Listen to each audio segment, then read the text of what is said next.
Dalawang araw na lang, ikakasal na ang aming Mars. Best friend forever and kakulitan for life na si Rochelle.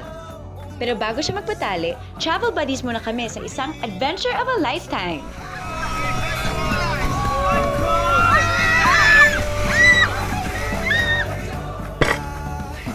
Tumalon.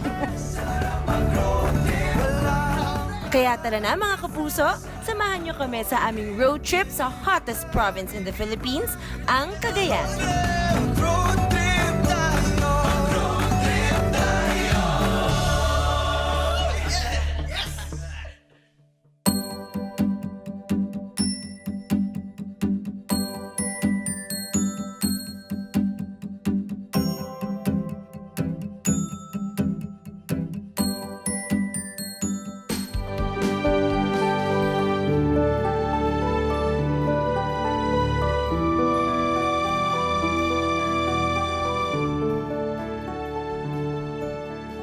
Baby, will you marry me?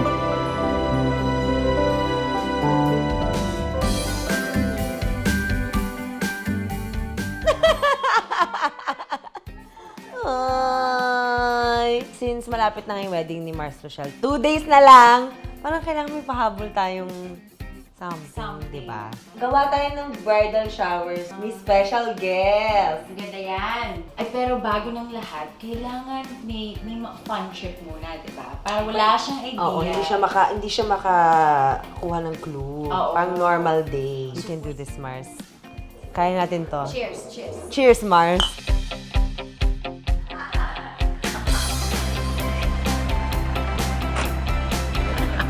Bubulungan kami.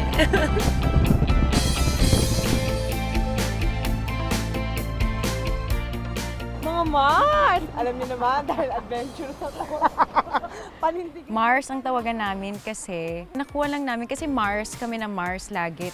Tapos feeling ko si Rochelle ata yung nag-start nun. Usong-uso siya dati sa Sunday All-Stars na magkakasama kami. During rehearsal, lahat ng tao ang tawagan Mars. Bukod sa Max, Andrea, Rochelle, naghahanap pa kami ng S. Hindi, joke lang. Kaming tatlo, pagka komportable kami sa isang tao, medyo lumalabas yung parang sinasabi nilang babaeng bakla, ganon. So yun, kakatawag namin na Mars, Mars, yun na. May adventure na to. May pagkabuwis buhay, ah. Yan talaga kasi gusto ko lagi may fun. Wow, ibang level ka, Panindigan. Mars. Pinupush ko talaga yung fun loving. Dahil ikakasal na ba siya? Lahat- Kaya mo to ginagawa? Aabot ba ako? Aabot ba ako sa kasal ko? Nakakatawa, di ba? Ako yung super, let's do this! Pinapanindigan ko talaga. Ako talaga yung fun sa ating tatlo.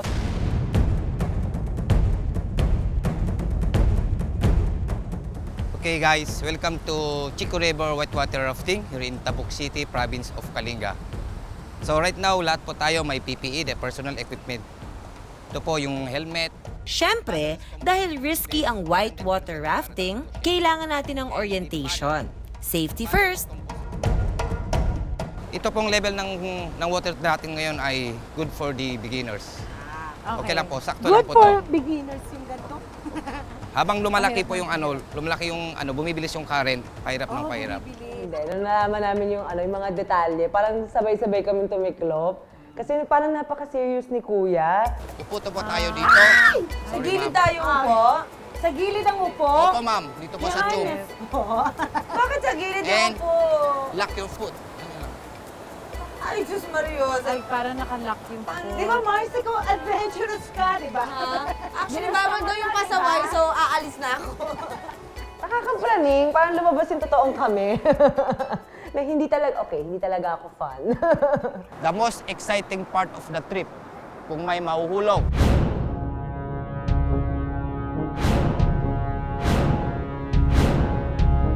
Hindi po yun nakaka-ex. Yeah, remember, meron po tayong life vest. Mga 3 seconds siguro na lubog tayo. Pag mahulog ka, lubog tayo. Oras na gagana yung vest natin, it will pump you up. Gagana yan, tataas ka. Nagpapanik pa naman ako sa ganun. Now, don't panic. Ha? Lahat dahil yung sinasabi nila, don't panic. Huwag mong ubusin yung lakas mo. Don't try to conquer the Chico River. Hindi mo yan kaya. Hindi mo kaya malalabanan to. So, what you do is relax. Mga Mars, nandito na rin tayo sa Chico River. Panindigan na natin to. 1997, muntik na akong malunod sa isang lugar na malapit dito. so ayun, muntik ako mamatay. So talagang takot na takot ako sa tubig. Sana walang mangyari sa amin. Noong time na yun, parang si Max yung naging leader. Siya yung malakas ang loob.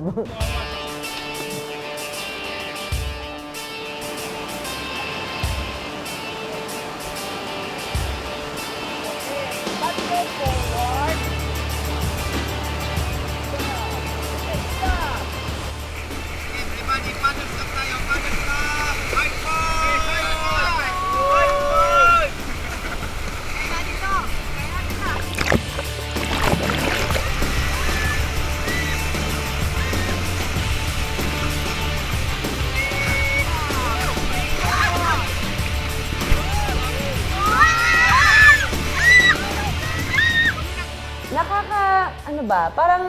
Parang nagzo-zone out nga ako. Kaya nakikinig lang ako kung ano ba, forward ba, backward, yung ganun. Parang, sobrang serious kasi parang feeling mo baka tumaob.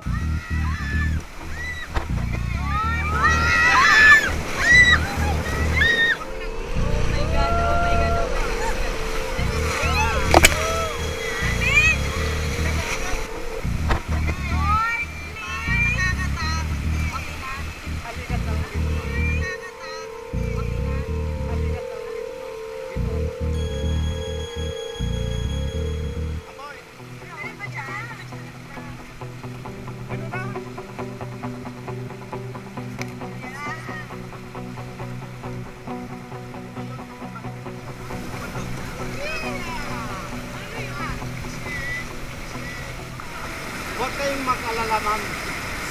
Sa tagal-tagal namin nakaharap, wala po namang mga namatay. Meron. Wala namang alon. Kasi sila, tsaka yung mga kasama mo, nire-relax yung loob mo. Sila Kuya Jun, tsaka si Kuya Jeffrey. Syempre, malaking tulong yon. Masaya siya. As in, yung adventurous experience na kayang gawin ng kahit wala kang experience. Hinahamon ko na nga si Max na game. Face the Tuloy fear. natin. Ganun na. Nakakatuwa kasi pag sa mga ganung pagkakataon naman, talaga suportahan naman kaming tatlo.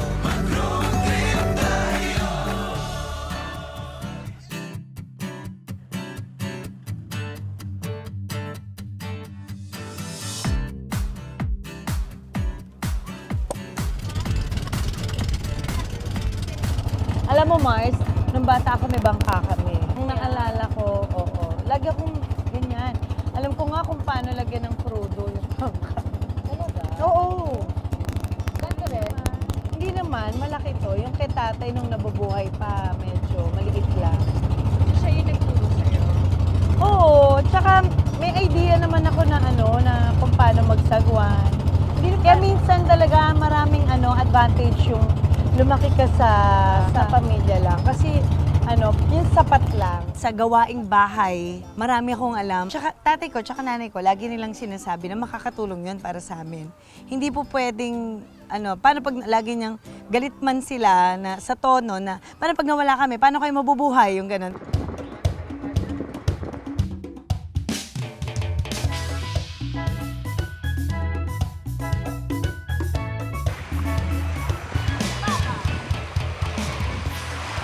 Welcome to my resort, mga Mars. Ang ganda!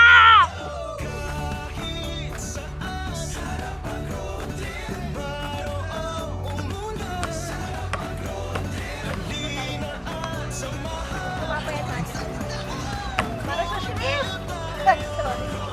Para sa crab.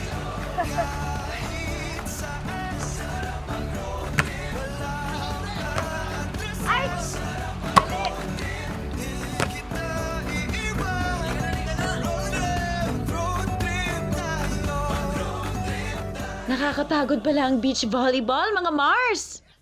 Kaya magpahinga muna tayo at magtsikahan dito sa white sand. Ang sarap ng buko. Alam mo kung bakit? Oh, yes. Ayan na naman tayo. Kasi, di ba, lumaki ako sa Boracay. So, normal day talaga to sa akin. Oo nga pala. Yabang, no? Pero sa itsura natin, parang ako yung lumaki sa Boracay. Kung makatawa ka. Hindi mo magsalita. Pero Kami hindi ma-beach eh. Hindi kami ma-beach talaga eh. Pero masaya. Masaya nung bata ako kasi sobrang loving nung parents ko eh. ako, nung bata ako, bilang laking Malabon kami. Ako, instant yung beach. Oo, yung natutulog ka. Pag ganyan, ay, yun yung beach.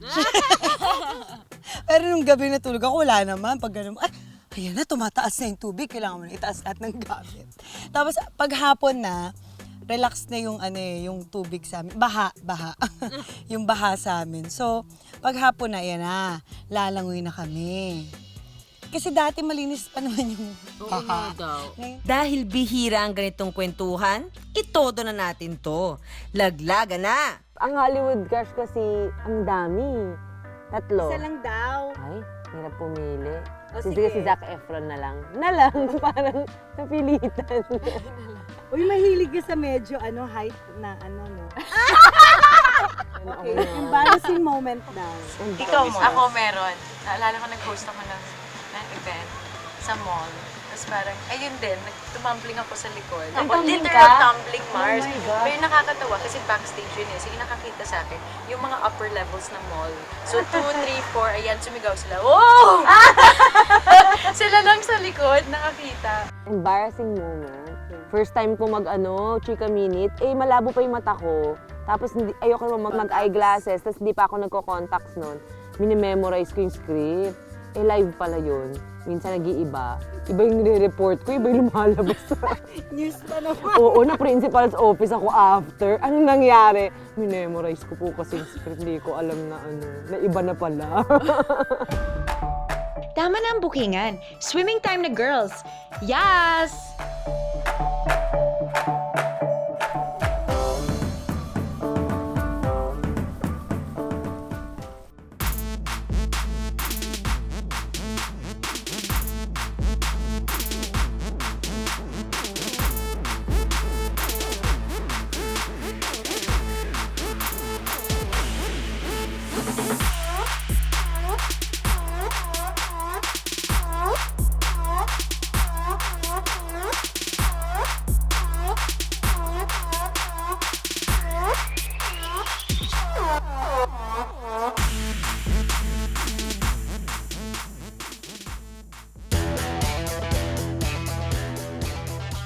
Dahil Virgin Islands pa ang mga isla dito sa Palawi, you have to find your own food.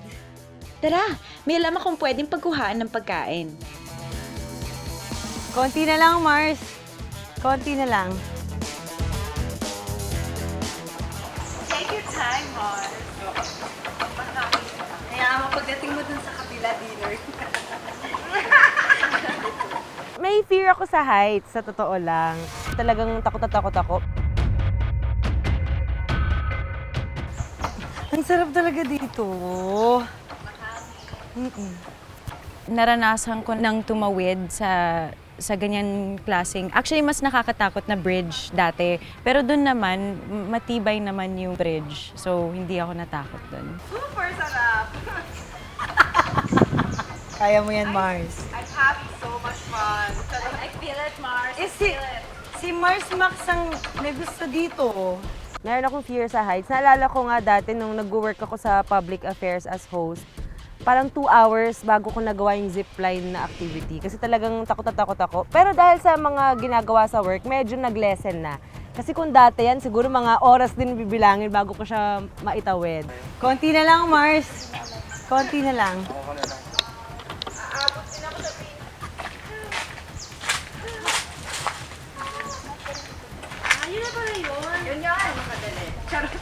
Ay, salamat, Mars Ada. Akala ko aabutin pa ng kasal ko bago ka makatawid dyan eh. Peace tayo! Si Nanay Forcy. Hello po, magandang hapon po. Magandang hapon po. Kayo po nanay magtuturo sa amin kung paano maghuli ng forest crab. Gamarong po ang tawag dito sa amin. Gamaro. Ako po ang nangunguha nito. Mayroon po ako nilalagay na trap na andon po. Ano po itsura? Tingnan po ninyo. Andon po, may nakuha po yung isa.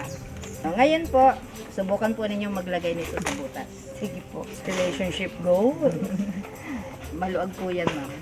Kailangan po i-twist? Opo. I-twist. Ito na po. Okay na. Tapos saan po natin lalagay? Maghahanap po tayo ng butas na may laman. Madali lang yung proseso kasi maghahanap ka lang ng hole, kung saan yung hole ng crab. Ito po, kaya po ito ng kunti. Maliliit po, parang feeds.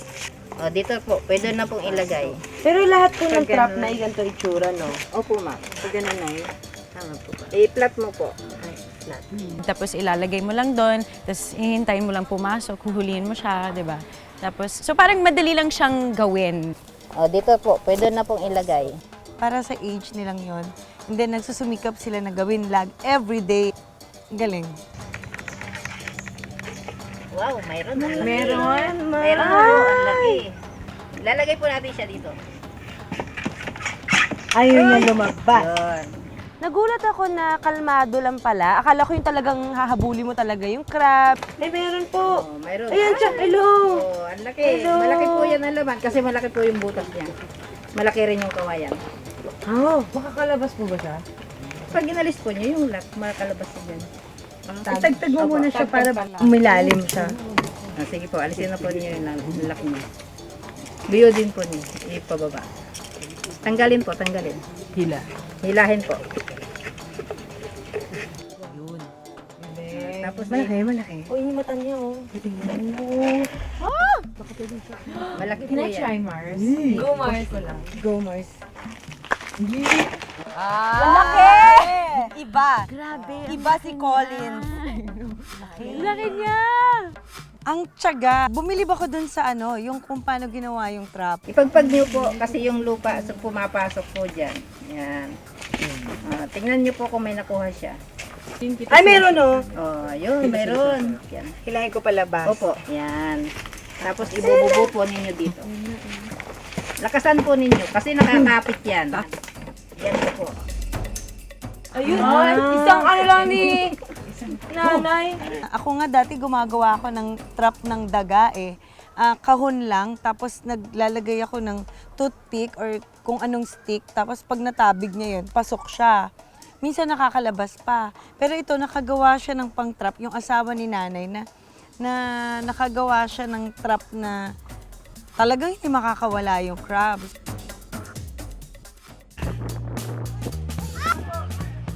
Ito po nahuli natin kanina. Tikman po natin.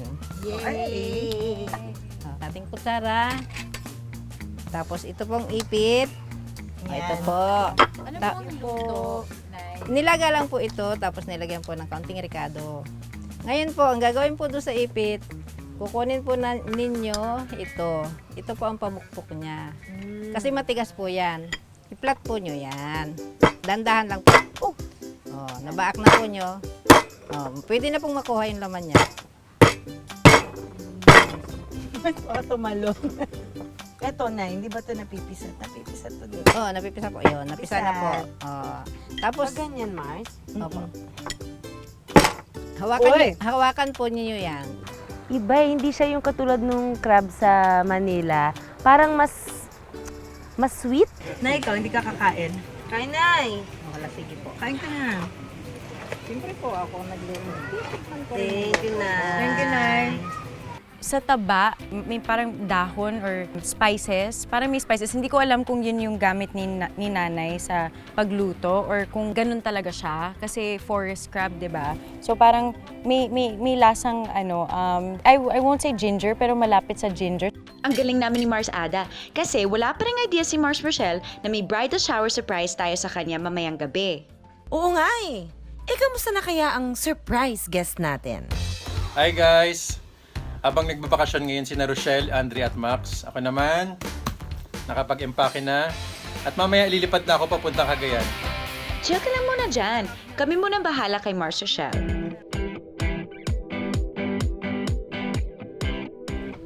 nasa tabing dagat nakatira ang mga local dito sa Punta Verde, isa raw sa madalas pagkaabalahan ng mga kababaihan ang paggawa ng accessories mula sa kabibi.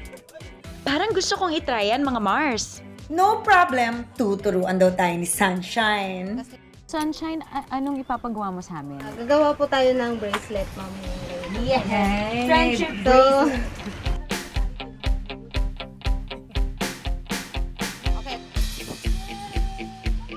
Ang ganito. Last ko itong ginawa, 6 years old pa. Hindi naman, 9 years old. Ako first time. Ako first time Ganito din. dati. Tapos nung bata ako, medyo nahiligan ko rin gumawa ng mga bracelet, necklace, kasi nakikisama ako sa ate ko. Pero yung seashells, ngayon lang talaga. Mars, gupit na lang, oh. Ayan. Napapraning ako, feeling ko mapipigtal. Actually, first time ko gumawa ng bracelet made of seashells. Pero lagi ko siya nakikita mula bata pa lang ako. Kasi sa Boracay, syempre maraming nagbebenta ng mga necklaces, ng bracelets, gano'n. Pero never ko siyang ginawa. Ako, yung gumagawa ko ng bracelet dati, nung bata ako, yung pang usog, yon. Kasi ano rin yan tansi din yung ginagamit. Yung mga bata ako, yung gumagawa ako ng handle ng plastic bag, yung may karton sa loob. Pero may kita yon, parang 5 cents pag isang plastic. Yan po, tama po. Wow, may blowing. That's right. Ay, kung dun po sa mas mataba. Mali. Hindi Mga pala 2018 Kaya na nagtanong ako. Nakita ko na napakatyaga nila yung mga taga rito na yung pampalipas oras nila at napakagaling nilang gumawa. Kaya nilang gumawa ng ganun. Kami nagawa namin ng 45 minutes yata. Game. Pag titikitikitin ba talaga yung balat? Tayo na lang, oh. Mas mabuti ako sa'yo. Come on! Pwede mo palagyan ng Mars.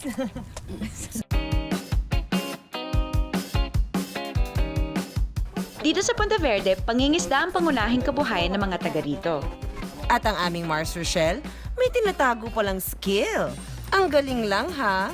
Ang tatay ko kasi, mangingisda naman. So, bantay siya sa palaisdaan sa Malabon. So, ako rin, natuto ako maghayuman ng lambat. Nakakaaliw siya na, kasi lagi ko lang naman napapanood or naririnig yung mga kwento. Pero first time ko na talagang maglagay nung lambat. Anong isda makukuha natin? Balit lang. Never niya nakwento yun. Kaya na-shock kami ni Ada na fisherman pala dad niya. Tapos marunong siya kasi ang galing-galing niya, di ba? Sumampa siya sa taas ng boat tapos gumaganon siya. As in, alam niya yung ginagawa niya. So, nakakatuwa kasi hindi namin alam yun. Alam na.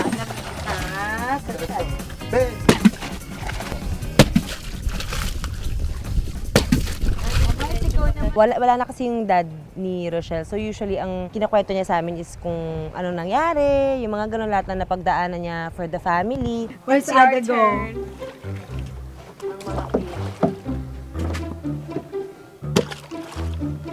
Tama. Go lang, Mars. Nakasa mo naman, Mars.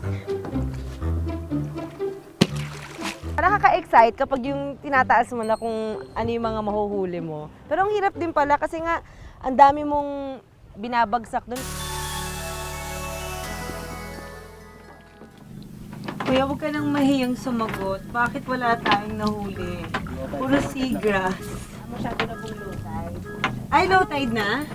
Ang lungkot. Sana next time na makakita ko ng totoong yung pumapalag na isda na malaki na mapapasigaw ka.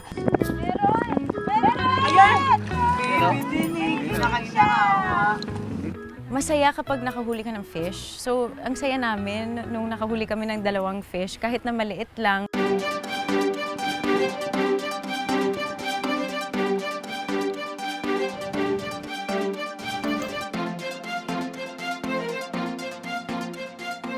Kapag pumunta ka raw ng Cagayan, hindi mo dapat ma-miss ang experience na tumikim ng Carabao meat. Aba, di itry natin yan, Mars. Hindi na yung suka. Na-excite ako sa suka. Na-excite ako pag yung suka. Ang daming sili. Thank you, Mars. bagay. Sarap. Yung tapa medyo matamis, no? Ay, masarap. Grabe. Paano mo ito nahanap? Sarap naman dito. Ang sarap. Sobra. Parang puro pambara lang naman itong tinikman natin, ah. Wala bang wine? Oo nga, no? Yan kasi ang favorite namin pagsaluhan, mga kapuso. I got this, mga Mars. Meron akong kilala na winemaker dito sa Cagayan.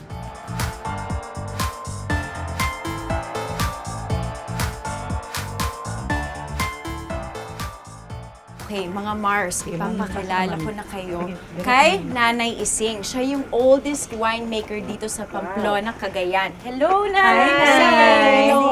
Hello po. Rochelle po. Andrea po. Andrea. Linilinis po yan. At saka, tinatadyakan yan. Tinatadyakan. Once a week for 3 consecutive weeks. Ganyan-ganyan lang Yes, po. ma'am. Ganyan lang, parang minamasahe lang. Kakaiba talaga siya. I mean, sa yun na-expect ko parang winery, pero nakakatuwa kasi very siya exotic yung paggawaan ng wine. Ilalagay po dito. Pero twice a day, sa umaga po at saka sa hapon. Nagulat kami na galing pala siya sa plant, na ganun pala yung proseso.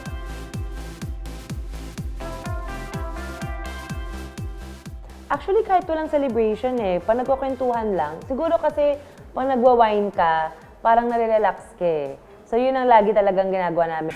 So, tikman po ninyo. Grabe. Feeling ko ang tapang Very, nito. very clean. Puro. Puro Walang halo. Acting mo. Yes, Mars. Go. Ang tapang ng amoy niya. Solid talaga yung amoy niya. Kasi doon pa lang mababase mo na isang inom lang, may hilo ka talaga. May sipa. Oo nga. No? Matapang. Medyo challenge siya inumin kasi sobrang tapang, para siyang shot.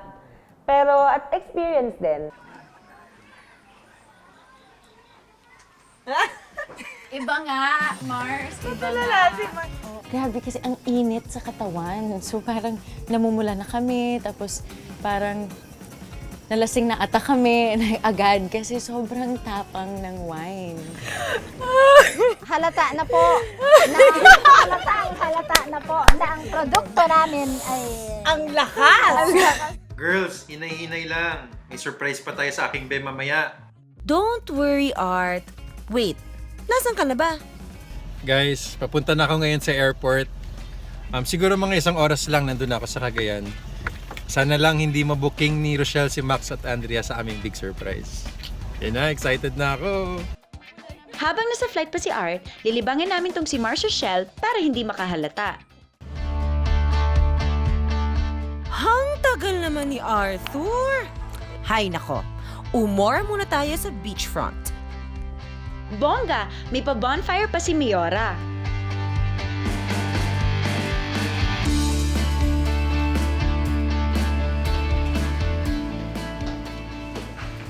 Nandito na ako ngayon sa Cagayan.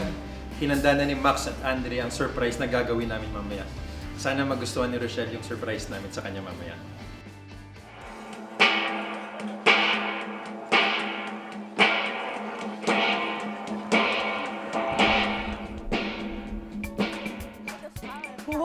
Habang hinihintay ang surprise guest namin para kay Rochelle, Wow! Oh my gosh! nanood muna kami ng isang sayaw mula sa mga katutubong akta.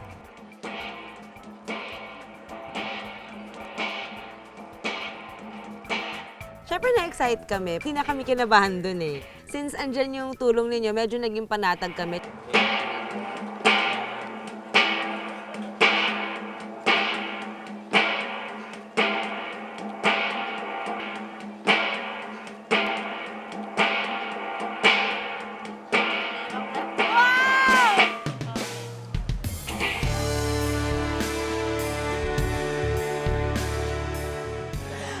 Dito to. Wala talaga. As in, hindi ko siya na-imagine na napupuntahan niya ako kasi galing siya sa, may mga trabaho siya na pinanggalingan. Wala kang hint? Wala. Talaga? Hindi nga kahit konti, wala. Wala. Pero yung kaba ko kasi na parang excitement eh. No? Parang gusto ko talagang maging happy siya sa last day nitong road trip. Para kompleto na lahat ng surprises. Feeling ko never naman siya nakahalata. Oo. Since lalo na marami tayong mga changes din naman along the way, di ba? Mars, Rochelle, and Art, may special participation kayo sa ritual ng mga kapuso nating agta. Ginagawa raw ito tuwing may kasalan sa tribo nila.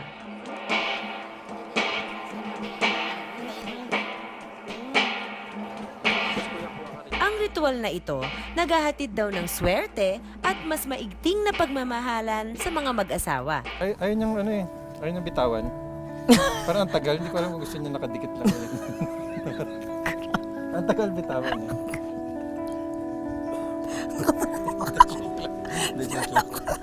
Alam ko mahihain siya kapag maraming taong hindi naman kasi siya PDA. So, kaya ginaganon ko, parang, bigay mo.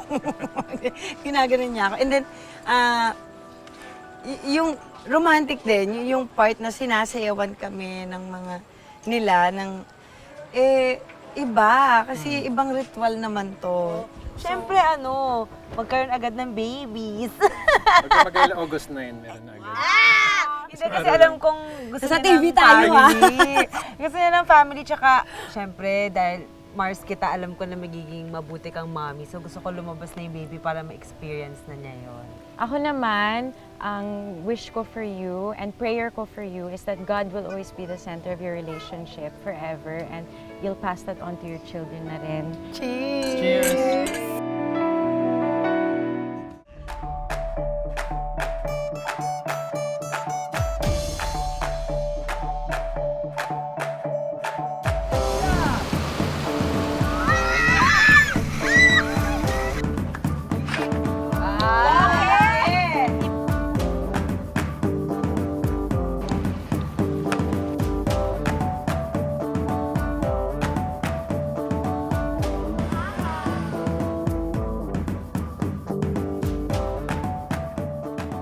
Like, bawat experience may memory, may magandang memories. Like, yung sa wine, parang nilasing kami. So tawa kami ng tawa. So, funny din yun. Tapos yung white water rafting naman, nagkaroon kami ng medyo dramatic experience, which is nice because we got to solve it together. Pinagdaanan namin together. And then, yung boating and beach trip was more of, our island hopping was our vacation. So, it was the first time that we actually got to do what we were planning to do way back. Hindi ako nagkamali pumili ng kaibigan. Kaya pag mag-boyfriend, pag nagta-travel kayo, doon yung nakikita yung totoong ugali ng isa't isa. So, dito sa trip na to, ang daming, nakaplano siya, pero marami ring mga unexpected na nangyari. Tulad nga nung, may konting drama nga, ganyan-ganyan. Doon mo lang makikita na, ito pala kaming mga Mars pag may problema. Talagang may teamwork. Actually, pinalik ako ng road trip sa mga memories ko nung bata ako na ginagawa ko nga pala to. And then, sa road trip, yung friendship naming tatlo, mas naging tumibay. Kasi sa haba ng binabiyahe natin, marami kaming napag-usapan, lalo na about kay God, kung paano papalakasin loob ng bawat isa. Wow! Oh.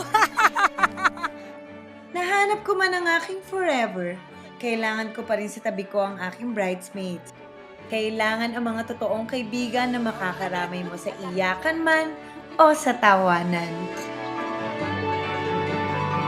Tama ka dyan, Mars. Kaya tuloy-tuloy lang ang adventure ng buhay. Sama-sama tayo till the end. Live life. Ito ang road trip ng aming buhay. Thank you for the gift of friendship.